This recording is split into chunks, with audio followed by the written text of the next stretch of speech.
Waalaikumsalam warahmatullahi. Tak sedut air dah. Orang bawa pik belakang. Mana bu? Nak pergi Kuala Lumpur? Bu. Ha. Mana dah? Najah tak pergi, tak bawa. Ni. Muah tak pergi, tak bawa ke?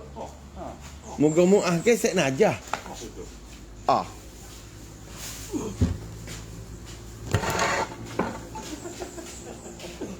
Bapaknya.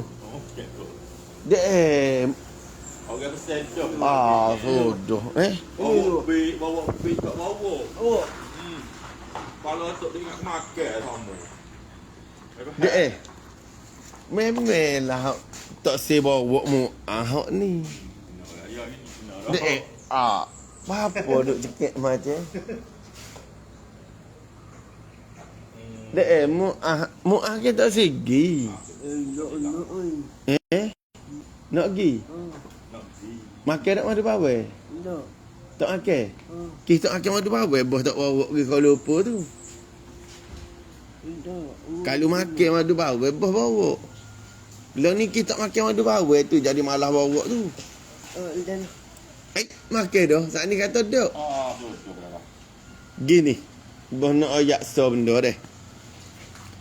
Hak ni bukan nak pergi Kuala Lumpur. Nak pergi Romping. Romping. Romping tu bukan Kuala Lumpur. Nanti nak pergi Kuala Lumpur bawa. Kuatai. dan Kuantai. Kat duduk. menuju. Oh. Ani.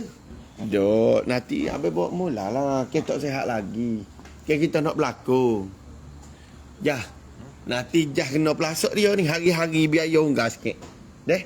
Sebabnya dalam pilih tu dia kena ambak orang, dia kena gacah dengan orang. Kena senil lah kalau gitu kan. Mu ada rumah senil tu deh.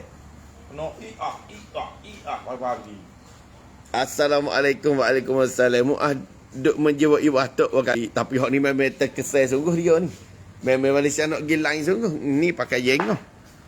Tu pakai yemi. Malaysia pergi khusus 3 orang. Nak pergi khusus padi. Nak pergi khusus padi di Romping. Bukan nak pergi Kuala Lumpur. Tengok nanak. Pehera. Pehera. Oh. No, hunting pun tu. PT hukum tak cukup. Dia boh. Apa?